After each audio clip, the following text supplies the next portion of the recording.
Bonjour et bienvenue dans le canal Real Géologie. Dans cette vidéo, nous allons parler un petit peu des structures géologiques plissées, ou bien tout simplement les structures plissées.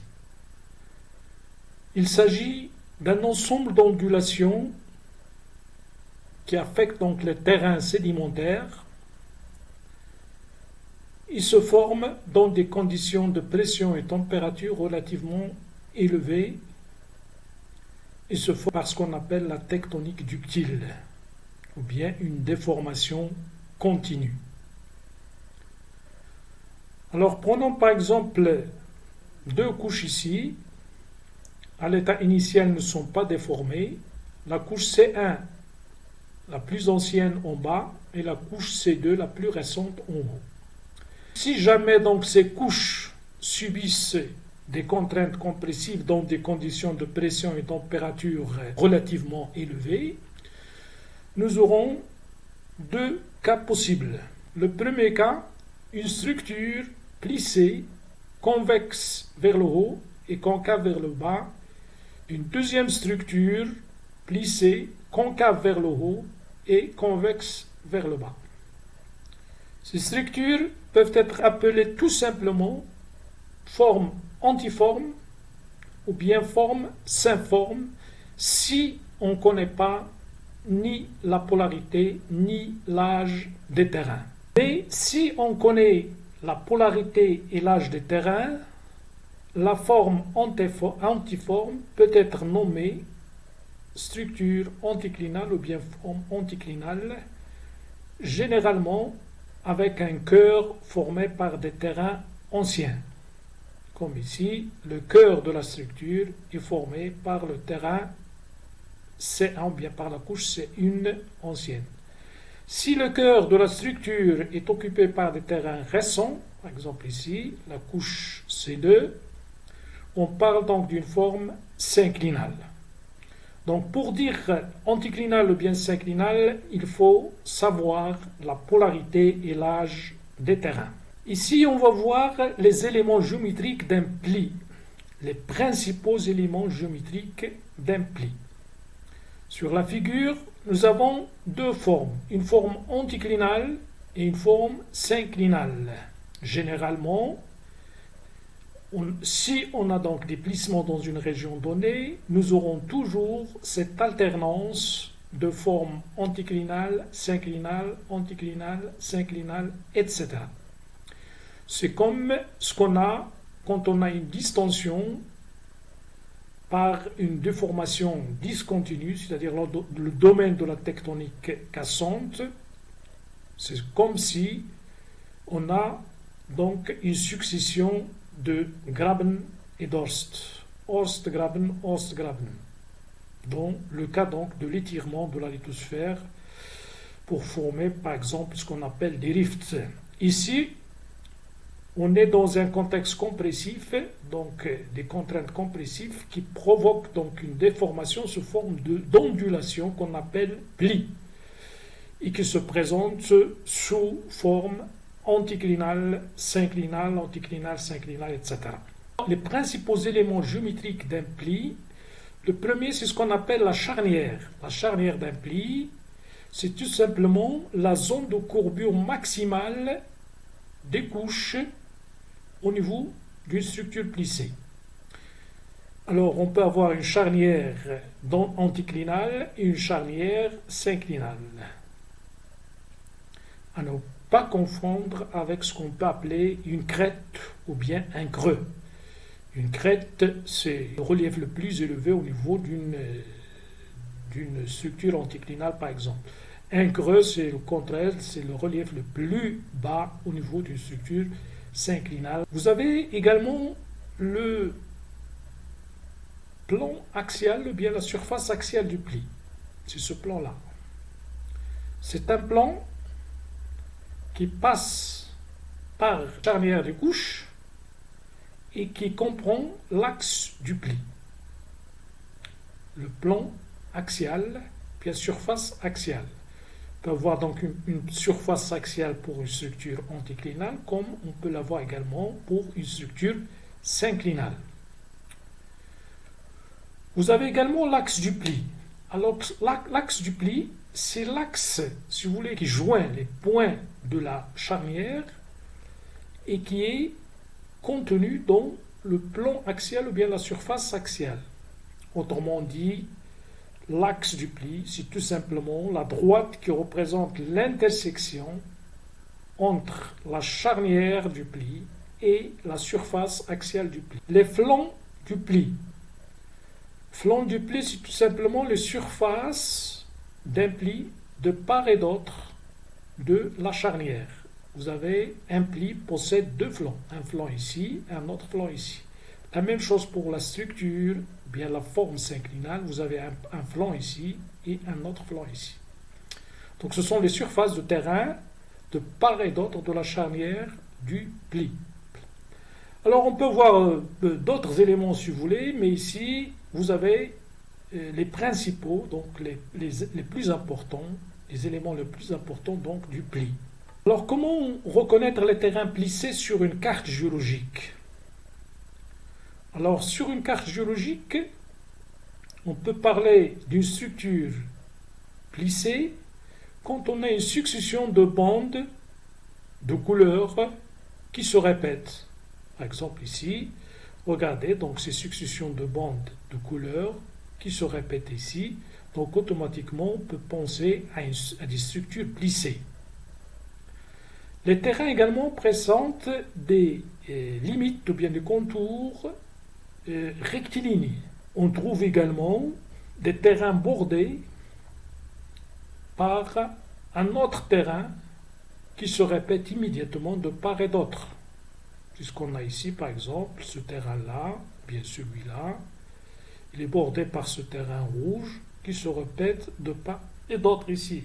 Le terrain orange, la même chose, on le trouve ici, le terrain jaune, etc. Généralement, le terrain central, par exemple ici ce jaune, et ici par exemple le bleu, généralement donc le terrain central correspond à la charnière du pli ou bien le cœur du pli. Donc déjà à partir d'une carte, on peut dire si on a une structure plissée ou non. Une autre chose très importante, c'est qu'il faut regarder également donc les signes de pendage. Parfois, les signes de pendage indiquent si on a donc des structures plissées ou non. Par exemple, ici, regardez les signes de pendage ici. Ici, on a une petite bosse anticlinale. Et si on prend ce pendage-là et celui-là, par exemple, on a ici une petite dépression à l'intérieur du terrain jaune. C'est-à-dire le terrain jaune lui-même, il est un peu déformé. Même s'il appartient à une grande structure ici, qui correspond à une forme anticlinale. Parce que le cœur ici, regardez, c'est le terrain jaune. Le cœur ici de la structure, il est ancien. Ancien, alors que les flancs ici, regardez sur les flancs, c'est des terrains relativement récents. Donc ici, on est en présence d'un grand anticlinal, mais l'anticlinal lui-même est déformé. Il présente donc des dépressions, des creux et des petites bosses sous forme anticlinale, par exemple. Pour cette structure-là, donc, peut-être il s'agit d'un anticlinal. Pour celle-là, j'examine l'âge des terrains qui occupent le cœur de la structure ou bien la charnière de la structure. Regardez, vous avez des terrains bleus, donc les terrains bleus ici sont relativement récents par rapport au reste ici. Donc automatiquement ici, vous aurez une structure synclinale à cœur formée par ces terrains bleus.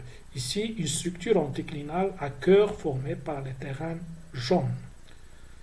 Voilà, d'une manière très simplifiée, comment on peut reconnaître donc les terrains plissés ou bien les structures plissées sur une carte géologique. Alors, comment se forment ces structures plissées? Alors, vous avez par exemple ici l'état initial, c'est-à-dire le dépôt. Les couches se superposent les unes sur les autres dans le bassin sédimentaire, d'une manière horizontale bien sûr, la couche la plus ancienne en bas, la couche la plus récente en haut. Si jamais donc on a la déformation, les structures plissées donc vont se former comme ça. Puis après, automatiquement, il va y avoir l'érosion au fil des temps géologiques. Donc on aura toute cette partie-là qui va être érodée par exemple. Et après, on peut se trouver avec des terrains comme ça, sous forme d'un bloc diagramme ici. Donc ici, vous avez la carte en haut. Ici, vous avez la coupe géologique ici. Alors, si on regarde du haut, c'est-à-dire on regarde sur un plan, alors ce qu'on va observer, c'est ça. Une succession de bandes de couleurs qui se répètent. Il s'agit de structures plissées. Alors, pour faire la coupe géologique, il faut examiner l'âge des terrains qui occupent donc le cœur des structures pour dire est-ce qu'on est en présence d'une structure anticlinale ou bien synclinale. Donc l'âge, bien sûr, des terrains, il est donné généralement au niveau donc de la légende de la carte, ou bien la légende de la coupe qu'on vous donne. Donc ici, vous avez donc les terrains anciens ici, terrains récents en haut. Ici, le cœur de la structure ici est occupé par des terrains récents. Donc automatiquement ici, il s'agit d'une structure ou bien d'un synclinal. Pour l'autre structure, la structure anticlinale, ici, le cœur il est occupé par des terrains anciens. Voici ici un exemple de ces deux structures. Ici, c'est sur la carte. Donc, ce qu'on peut regarder sur la carte, c'est la même chose que tout à l'heure. Donc, une succession de bandes de couleurs qui se répètent avec des limites ou bien des contours rectilignes. La même chose ici. Alors, pour dire synclinal ou bien anticlinal, donc il faut regarder l'âge des terrains qui occupent le cœur de la structure. Donc, ici, le cœur de la structure, c'est ce terrain-là, le terrain vert. Alors ici, on a déjà mis ici anticlinal, ça veut dire que ce terrain-là, il est ancien par rapport à ce terrain-là, par rapport à ce terrain-là et par rapport à ce terrain-là. Donc ce terrain-là, c'est le terrain peut-être le plus récent, pour dire anticlinal. Ici, la même chose, pour dire synclinal, ça veut dire que ce terrain-là, le terrain qui occupe la charnière ou bien le cœur de la structure, est un terrain récent par rapport au terrain qui le borde. Ça, c'est sur la carte. Voyons maintenant le dessin sur une coupe géologique, sur un plan vertical. Voilà ce qu'on obtient comme structure géologique au niveau de la coupe. Donc, vous avez le terrain ici, comme j'ai dit tout à l'heure, le terrain vert, c'est le terrain ancien par rapport au reste. Mais en dessous, on a d'autres terrains anciens en dessous ici au niveau de la structure. Mais ce qui affleure à la surface, le terrain vert est encadré par des terrains récents. C'est pourquoi donc on a dessiné une structure anticlinale. Ici, c'est le contraire. Ce terrain-là est le terrain le plus récent et encadré par des terrains relativement anciens, ici et ici. Mais en profondeur, bien sûr, on a d'autres terrains plus anciens. La classification des plis, ou bien les différents types de plis. C'est-à-dire comment on peut reconnaître les différents types de plis, ou bien comment faire la classification des plis en quelque sorte. La classification des plis peut se baser sur plusieurs critères. Il tient compte, si vous voulez, de l'orientation, de la position des différents éléments géométriques du pli. C'est-à-dire, par exemple, de l'axe du pli, du plan axial, des flancs, de la forme de la charnière, etc. La classification des plis est très diversifiée, si vous voulez, selon les critères qu'on utilise. Alors, la classification la plus utilisée, la classification qui se base sur ce qu'on appelle le déversement du pli. La classification se base sur le pendage du plan axial ou bien la surface axiale du pli et sur la valeur et le sens du pendage des flancs. Pour le pendage de la surface axiale ou bien du plan axial du pli, c'est un pendage qui évolue entre les deux cas extrêmes, c'est-à-dire pendage égal à 90 degrés quand le plan axial est vertical, pendage est nul quand le plan axial et horizontal, ici par exemple. Et puis, bien sûr, on peut avoir toutes les valeurs comprises entre 0 et 90 degrés pour le reste donc des types de plis, c'est-à-dire un plan axial incliné. Quand le plan axial est vertical, et si les flancs présentent un pendage avec la même valeur et sens opposé, on parle d'un pli droit. C'est-à-dire, c'est un pli redressé présentant le plan axial comme plan de symétrie. Il s'agit donc d'un pli symétrique, c'est ce qu'on appelle le pli droit. Les deux flancs présentent les mêmes valeurs de pendage et des sens de pendage opposés, de part et d'autre du plan axial ou bien de la surface axiale. C'est ce qu'on appelle donc un pli droit. Deuxième type, c'est ce qu'on appelle le pli déjeté. Pli déjeté, c'est un pli qui présente donc un plan axial incliné et présente deux flancs avec un pendage différent et des sens opposés. Présente donc un flanc avec un pendage faible et un flanc avec un pendage relativement fort. C'est ce qu'on appelle le pli déjeté.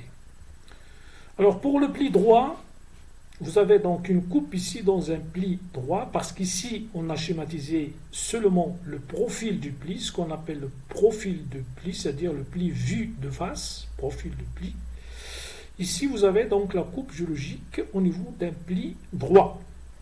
Un pli droit. Donc il s'agit ici d'un anticlinal parce que vous avez les terrains anciens qui occupent donc le cœur du pli.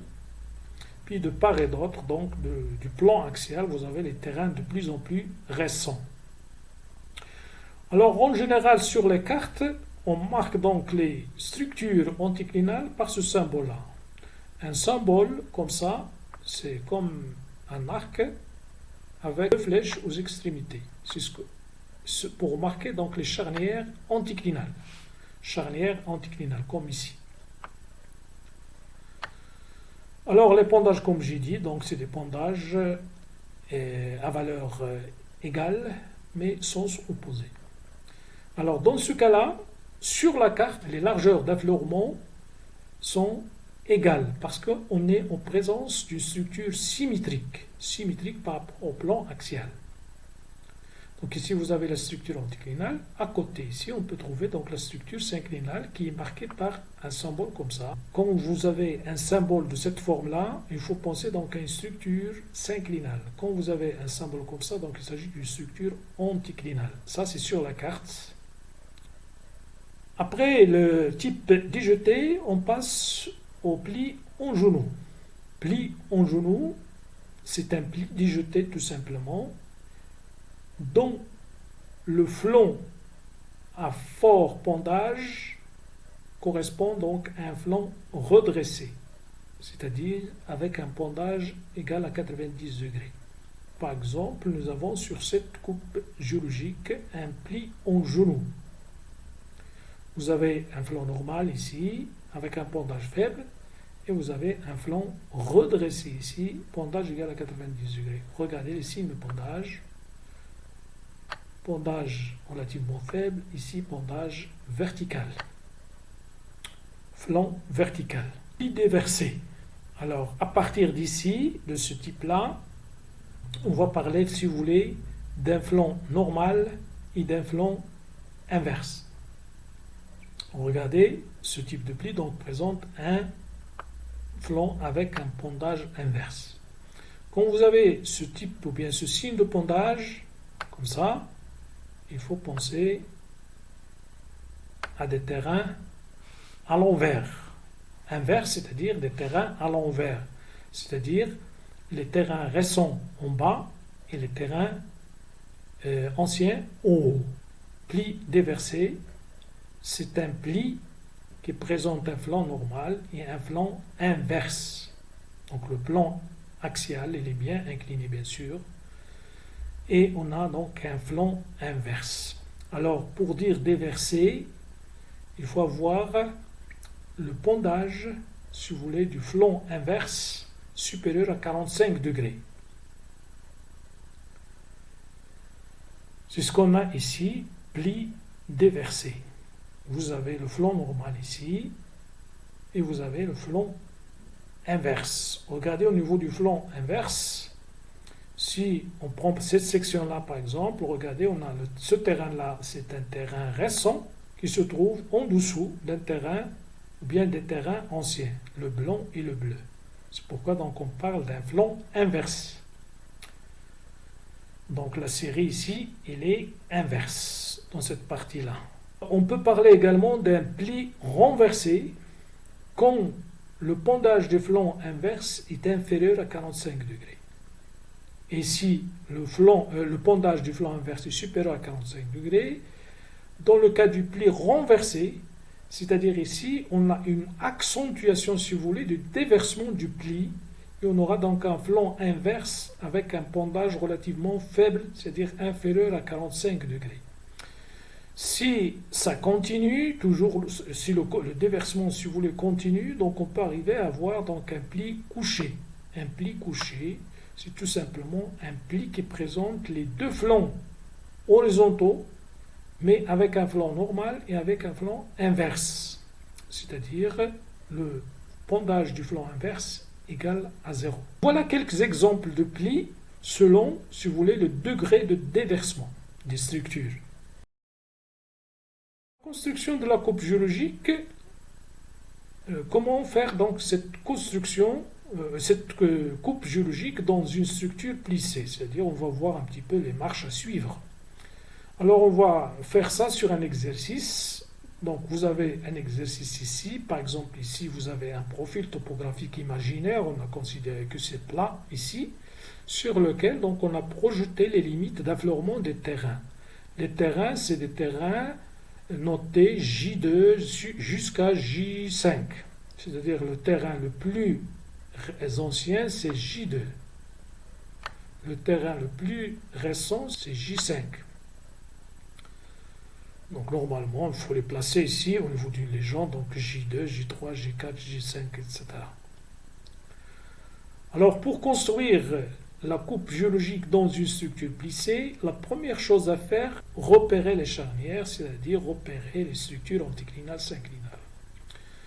Alors, on peut commencer soit de ce côté-là, soit de ce côté-là. La même chose. Si je commence par exemple de ce côté-là, j'ai J4, j'ai J5, j'ai J4 également. Si j'ai un terrain récent encadré par un terrain ancien, automatiquement ici, je vais mettre une charnière synclinale à cœur formé par J5. Je continue. J4, J3, J2, la succession donc elle est normale, mais ici de nouveau J2 encadré par J3.